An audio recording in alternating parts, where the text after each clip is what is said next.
पिछली बार हरियाणा ने पन्ने पलटे थे, इस बार मैंने पन्ने ही फाड़ दिए। नमस्कार, मैं हूं अंश शर्मा और आप देख रहे हैं वजरबट्टू स्पोर्ट्स। अब सबसे पहले मैं आपसे पूछना चाहता हूं कि आप में से कितने लोग ऐसे हैं जो कि इस टाइम पर प्रो कबड्डी लीग को क्लोजली फॉलो कर रहे हैं। अब देखिए, अगर आप फॉलो कर रहे हैं तो आप समझ ही गए होंगे कि ये सब मैंने क्यों किया और मेरा इशारा किस तरफ। और अगर आप नहीं समझे तो चलिए, आज मैं आपको एक ऐसा इंसिडेंट बताने वाला हूं जिसे सुनकर आपको बहुत मजा आने वाला है और इसकी गारंटी मैं देता हूं। 31 अगस्त को पीकेएल में बंगाल वॉरियर्स और डिफेंडिंग चैंपियंस हरियाणा स्टीलर्स के बीच एक कंट्रोवर्शियल मैच खेला गया। अब मैं कंट्रोवर्शियल क्यों कह रहा हूं, यह भी मैं आपको समझाऊंगा। इस मैच की बात करें तो बंगाल ने डिफेंडिंग चैंपियंस को 54-44 के एक बड़े अंतर से मार दिया। बंगाल वॉरियर्स की बात करें तो उनके लिए जो स्टार परफॉर्मर थे वो थे देवांग दलाल। ये वही देवांग दलाल हैं जिन्हें बंगाल वॉरियर्स ने पीकेएल ऑक्शन में 2 करोड़ और 20 लाख रुपए में खरीदा। 2 करोड़ और 20 लाख रुपए में खरीदकर उन्हें पीकेएल 2025 का सबसे महंगा भारतीय खिलाड़ी बनाया। देवांग दलाल इस मैच में आते हैं, एक सुपर 10 लगाते हैं और टोटल 21 पॉइंट लेते हैं। मतलब सबको लगा था कि देवांग दलाल जो ऑक्शन प्राइस है शायद उससे प्रेशर में आ जाएंगे, शायद परफॉर्म नहीं कर पाएंगे। लेकिन ऐसा कुछ भी नहीं हुआ, क्योंकि पहले ही मैच में देवांग दलाल ने कमाल का परफॉर्मेंस दिखाया, 21 पॉइंट्स लिए और हरियाणा स्टीलर्स को हराने में एक इंपॉर्टेंट भूमिका। अब देखिए, अगर इस मैच की बात करें तो इंपॉर्टेंट ये नहीं है कि देवांग दलाल ने परफॉर्म कैसा किया या बंगाल वॉरियर्स ने इस मैच को जीत लिया। इंपॉर्टेंट ये है कि देवांग दलाल की आखिरी रेड में क्या हुआ, क्योंकि असली एंटरटेनमेंट वहीं से शुरू हुआ। अब देखिए, बंगाल वॉरियर्स आखिरी रेड से पहले आसानी से मैच जीत चुकी थी, यानी देवांग दलाल जब आखिरी रेड करने पहुंचे तो मैच का रिजल्ट आ चुका था और वो आसानी से जीत चुके थे। अगर वो चाहते तो खाली रेड करके आसानी से वापस आ सकते थे, वो आराम से मैच जीत चुके थे। लेकिन उस समय जब देवांग दलाल आखिरी रेड करने पहुंचे तो उनके दिमाग में कुछ आया। कुछ सोचा उन्होंने कि पिछले साल मेरे साथ क्या हुआ था। कुछ तैयारी करके आए थे और कुछ ऐसा होने वाला था जो कि सोशल मीडिया पे रातों रात वायरल हुआ। अपनी आखिरी रेड में देवांग दलाल हरियाणा की पूरी टीम के सामने, उनके कप्तान के सामने, उनके कोच के सामने यानी मनप्रीत सिंह के सामने जाते हैं, बड़े प्यार से अपनी जेब से एक पर्ची निकालते हैं और उसे फाड़ देते हैं, या कहूं कि एक पन्ना निकालते हैं और उसे फाड़ देते हैं।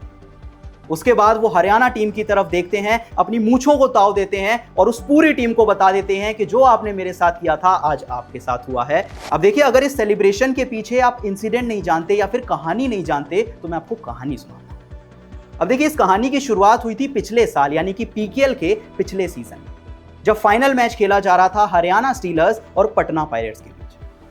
कुछ ऐसा ही माहौल बना हुआ था और हरियाणा की टीम फाइनल जीत चुकी थी। हरियाणा के कप्तान जयदीप दहिया आखिरी रेड करने जाते हैं और मानो कि वो पटना की टीम को चिढ़ाकर वापस आते हैं। वो पूरा सेलिब्रेशन करते हैं, पन्ने पलटते हैं और ये बताते हैं सबको कि हरियाणा की टीम पीकेएल का टाइटल जीत चुकी है। उनका वो पूरा सेलिब्रेशन सोशल मीडिया पे बहुत ज्यादा वायरल हुआ। लेकिन किसको पता था कि सामने यानी कि पटना की टीम में देवांग दलाल खड़े हुए थे, जो चुपचाप खड़े होकर ये पूरा सेलिब्रेशन देख रहे थे और वो जो बदले की भावना थी वो वहीं से शुरू हो चुकी थी। हरियाणा के कप्तान जयदीप दहिया ने उस पटना टीम के सामने जो कुछ भी किया या देवांग दलाल के सामने जो कुछ भी किया, उससे बहुत फर्क पड़ा था देवांग दलाल को, और इसी वजह से उन्होंने एक वीडियो रिलीज किया। एक वीडियो जिसमें देवांग दलाल कहते हैं, इंतजार कर रहे हैं हरियाणा के साथ अगले मैच का, पन्ने पलट देंगे, गरम खून है सबका, हम भी दिखा देंगे कि जीता कैसे जाता है, बदला कैसे लिया जाता है।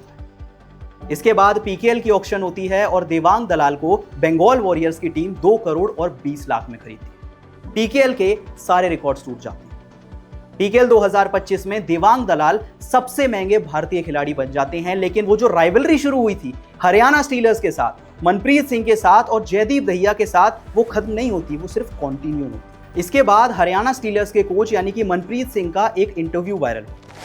एक इंटरव्यू जिसमें वो कहते हैं कि जिन भी प्लेयर्स को ज्यादा पैसे मिलते हैं या जिन भी प्लेयर्स के नाम पर बड़ी बिड मिलती है वो अक्सर अच्छा नहीं करते, और मुझे लगता है कि शायद देवांग भी प्रेशर में आ जाएगा और उतना अच्छा नहीं करता। इसका मतलब ऐसी बहुत सारी चीजें हो गई जो कि देवांग दलाल के मन में रह गई। सबसे पहले वो फाइनल में जयदीप दहिया की रेड, फिर मनप्रीत सिंह का ये वाला स्टेटमेंट। मानो देवांग दलाल ने मन बना लिया था कि जब पहला मैच हरियाणा स्टीलर्स से होगा तो इसका पूरा हिसाब दिया जाए। और इसी वजह से जब देवांग दलाल ने हरियाणा स्टीलर्स के सामने पहले ही मैच में 21 पॉइंट लिए, वो विनिंग रेट डाली, तो उन्होंने वो सब कुछ किया जो कि हरियाणा स्टीलर्स ने पिछले साल फाइनल में किया। सबसे पहले वो पर्ची निकालते हैं, पन्ने फाड़ते हैं, हरियाणा की टीम के सामने मूंछों को ताव देकर उन्हें बता देते हैं कि हाँ मेरा बदला। सबको लगा था ये कहानी यहाँ पे खत्म हो गई, लेकिन ये कहानी सिर्फ यहाँ से शुरू हुई, क्योंकि मैच के बाद हरियाणा के कोच यानी कि मनप्रीत सिंह एक इंटरव्यू के लिए देवांग दलाल का पूरा सेलिब्रेशन देखा।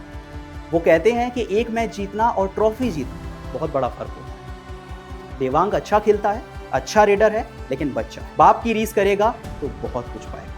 मतलब क्लियर कर दिया मनप्रीत सिंह ने कि आप अच्छे खिलाड़ी हैं, आप अच्छे रेडर हैं, आपने अच्छा परफॉर्म किया है, पर कोच का सम्मान कीजिए तभी आप आगे जा पाएंगे। लेकिन देवांग दलाल ना उनसे डरे ना पीछे हटे। उन्होंने एक और स्टेटमेंट दिया एक और इंटरव्यू में, जहां पे वो कहते हैं कि एक मैच जीतना और ट्रॉफी जीतना दोनों में फर्क, मुझे ये अच्छे से पता है, लेकिन किसी को नीचा दिखाने की जगह ऊपर उठाना चाहिए। जो कोच साहब ने मुझे बोला था मेरे ऑक्शन प्राइस को लेकर, मेरे पैसों को लेकर, मैंने बस उसका जवाब दिया। तो देखिए कुछ ऐसी कहानी चल रही है हरियाणा स्टीलर्स, मनप्रीत सिंह, जयदीप दहिया और देवांग दलाल। मतलब क्या आप इमेजिन कर सकते हैं कि इस तरह की कंट्रोवर्सी या इस तरह का इंसिडेंट कबड्डी में आपने आखिरी बार कब देखा? ये पूरे इंसिडेंट सिर्फ एक ही चीज की ओर इशारा कर रहा है कि इस साल जो पीकेएन का सीजन है वो बहुत एंटरटेनिंग होगा और बहुत मजा आने वाला है।